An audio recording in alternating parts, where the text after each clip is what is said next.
Masterclass case study, where you'll learn about interesting stocks and how to value them. What's interesting about Hon Hai is that you own a product assembled by this company, almost guaranteed. This is Andrew Stotts of the Valuation Master Class. Let's get started. Remember, the information is for learning purposes only. This is not investment advice or any type of recommendation. Before I get started, if you have any questions, feel free to put them into the stream, into the chat, and let's get into it. So Hon Hai, or Foxconn, it's also called, I'll call it Foxconn, is in the infotech sector in Taiwan. It's the world's largest contract assembler of consumer electronics with over 40% global market shares, and it's most famous for assembling iPhones. So the question is, I want to ask you, how much more can the Taiwanese giant Hon Hai grow? There's three things to know about this company. Smartphone market is maturing, so focus is now on emerging countries. EV, electric vehicle market, might turn into a growth catalyst soon. Let's see if it does. And attractive dividend yield could rise above 5%. That's pretty amazing in a very low yielding environment. Let's go through some key statistics. There's 20 analysts covering the company, and their target price is 145 Taiwanese dollars. That's a 42% upside or a buy recommendation. A PE ratio right now is about 11 times for forward PE, and dividend yield is about 4%, which is pretty amazing. My value estimate is 135 Taiwanese dollars, which is a 32% upside or a buy. Now, let's look at it, the breakdown of revenue. 50% is consumer electronics, mainly iPhones. Cloud and networking is another 23%. Computing products is 21%, and components are 6%. Now, 32% of revenues coming from the US, 32% from Ireland. Well, I'm sure that's related to a tax haven status that Ireland has, so they can sell to Ireland that then it's invoiced through there, I'm sure, but I don't know all the details of that. 9% is China, 7% is Singapore. So if you have one of the following products, you are supporting Hon Hai's revenue. There's an iPhone, there's a Samsung phone, there's a Kindle book, there's an Xbox, there's an old BlackBerry. How about a big screen TV and an HP? All of these different products have been assembled by Foxconn. Now, the prices remain stable over the time. Basically, I'm looking at the price chart now, and during the past 12 months, the stock price mainly moves sideways. The 50-day moving average remains slightly below the 200-day moving average, and volume relative strength index stayed above the 50% line since the end of 2021. Now, so volume could provide some support if we started to see a share price turnaround. Let's go into the story. Smartphone market matures, therefore focus on emerging markets. The chart that I'm showing here is the number of smartphones sold globally. And the smartphone market has constituted the main growth driver for the company. In fact, if we go back in time, the number of smartphones was about 300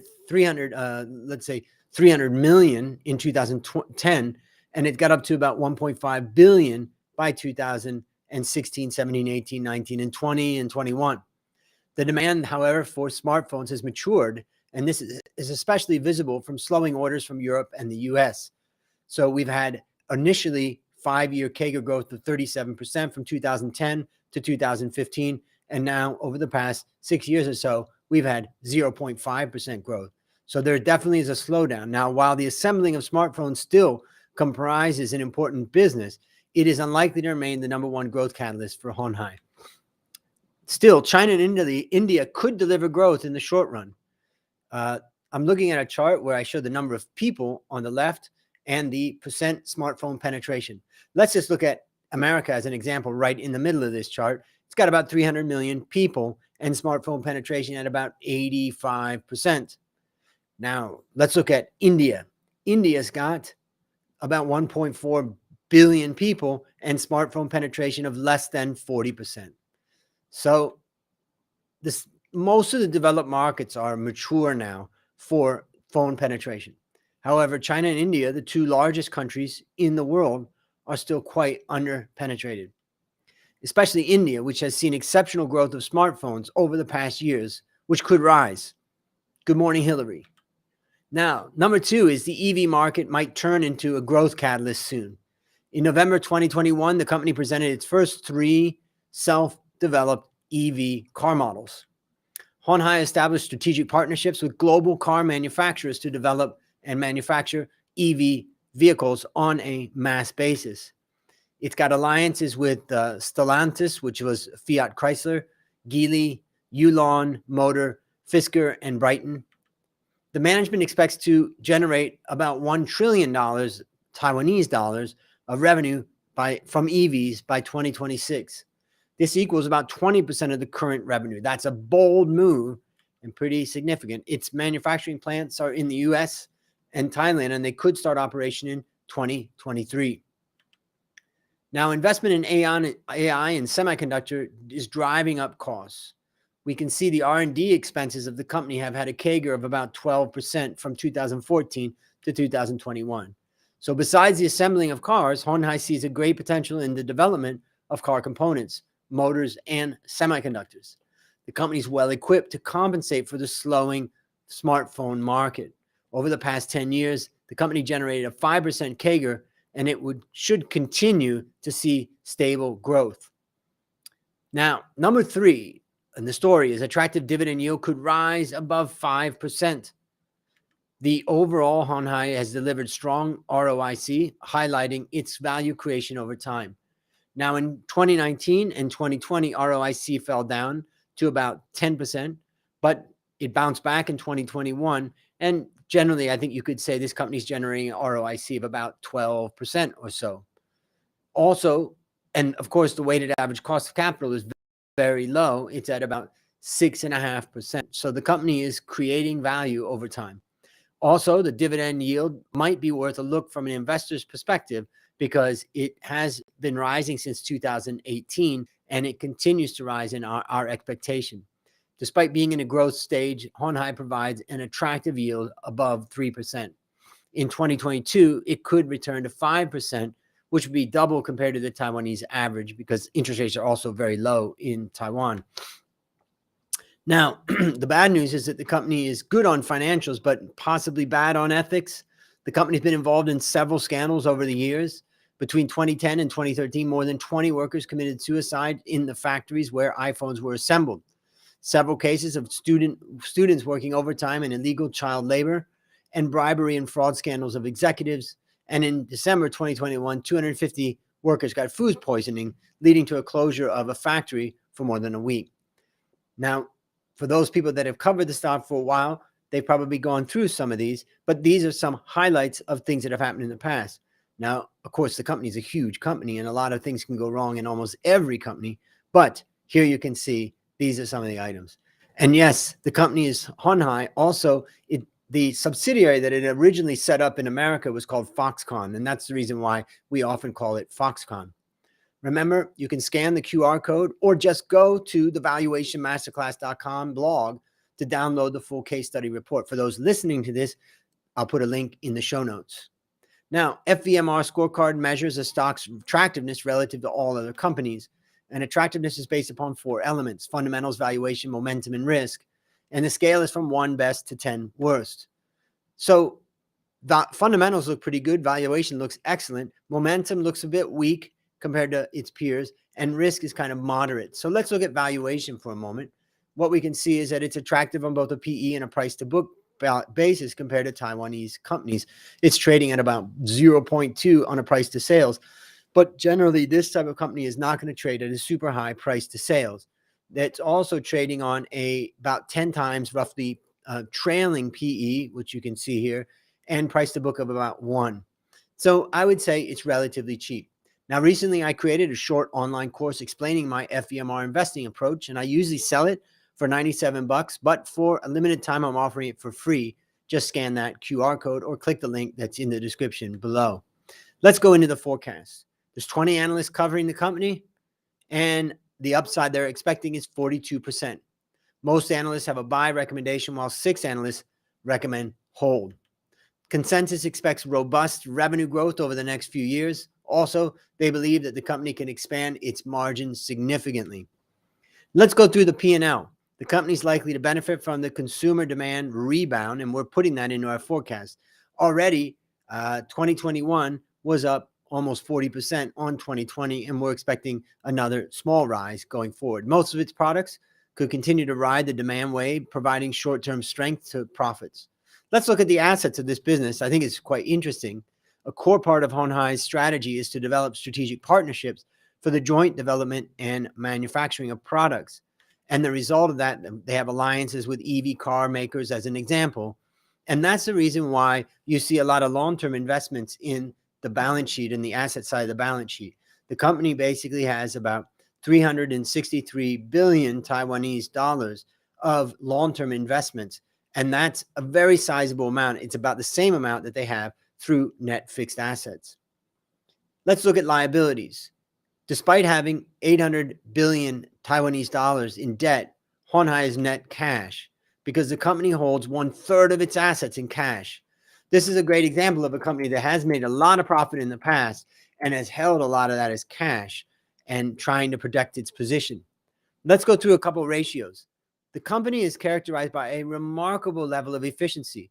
Right now, they're getting about 160 in revenue for every 100 that they've invested in fixed assets. That's very rare for this type of manufacturing company. And I would say that's pretty impressive. Now, right now, the net margin is about 2.5%. So if we look at the small amount of leverage, what you end up with is a return on equity of about roughly 10%. This could lead to revenue growing faster than fixed assets over time. And let's now go into the gross profit margin. Now, this is a highly competitive business, so they don't get a lot of gross profit. It's about 6% roughly. And with the increased focus on producing higher margin, complex components such as semiconductors, I expect an expansion of gross margin over time. Now, let's go into valuation. Let's review the A-Stot's investment research stock picking checklist. It was inspired by Peter Lynch's book, One Up on Wall Street, where he talks about 10 baggers or stocks that have gone up by 10 times. If the scorecard is based upon our extensive research into companies that were 10 baggers, and there's 9 factors that drive long-term share price performance. So factor number 1 is management. Management has a proven commitment to growth. This is good. The management puts a high emphasis on growth. Revenue CAGR accumulates to about 5% over the past 10 years. That's pretty impressive for a massive company. Number 2 is growth. Product and industry can support a decade of 10+ annual growth. This is moderate. Expanding presence in EV market could lead to mid-single-digit growth. Number 3 is sustainable. The competitive strategy of the company creates sustainably high gross profit margin. Well, the company has a dominant market share and has developed long-lasting partnerships. So though its profit margin is not high relative to other types of company, relative to its past and relative to its peers, it's relatively good. Next, number 4 is quality. Good earnings quality. Non-core items are small or non-existent. This is moderate. Earnings grew at a much slower path compared to revenue, mainly due to extraordinary items. The next one is efficiency, number 5. In the long run, sales grow faster than assets. This is good. The company is definitely characterized by high efficiency. The asset turnover is around 150%. Number 6 is tight, relatively low cash conversion cycle. Negative is best. This is moderate. The cash conversion cycle is moderately high and stood at about 30 days in 2020. Now, number 7 is cash flow. That operating cash flow is consistently positive. This is weak. Operating cash flow has fluctuated a lot and was sometimes negative due to changes in working capital. Capacity, number 8. The company has access to capital to fund growth. This is good. The company's net cash position is actually negative 0.3. They are net cash. And inexpensive, we want to see that valuation is reasonable. We want to try to avoid very expensive stock. And here, that's good. It's cheap on both PE and price to book basis, but ROE is not super high. It's about 10%. Let's look at free cash flow. So the answer to this checklist then is that I would say the probability of this being a 10 bagger is relatively low. The possibility that it's just a steady performing company and share price, I'd say it's pretty good. You can look and see there's only one weakness that we've highlighted here. So let's talk about free cash flow. free cash flow might turn negative in 2021 due to significant changes in working capital. Basically, the company had to provide, had to deal with the crisis, obviously, and that means that they're fighting with suppliers and fighting with customers to get paid. So in 2022 onwards, Hon Hai should be able to deliver consistent free cash flow and get back to it. So let's go and look at some assumptions. I expect a similar revenue growth and margin expansion compared to the consensus. However, my terminal growth is a bit lower at 2%, and I'm using, in this case, free cash flow method to look at the company. My value estimate is 135 Taiwanese dollars. That's an upside of 32%. The bull case will be upside of 44%, and the bear case downside of 20%. So from my perspective, from a stable, steady company with a really good dividend yield, this company looks interesting. Let's review the company's world-class benchmarking scorecard, where we identify a company's competitive position relative to global peers, and we use a composite rank of profitability and growth called profitable growth. We scale it from 1 being best to 10 being worst. Here you can see that the company has been consistently below average. It's been a 6, a 7, or an 8. That's all below average when compared to 700 large infotech companies worldwide. There's a lot of room for improvement, and if they could start to improve it, it could drive the share price. And there's poor profitability and average growth rates for the company. The profitability score is a 7, and growth has just come up to a 5. So nothing spectacular about the financial performance of the company. What are the risks?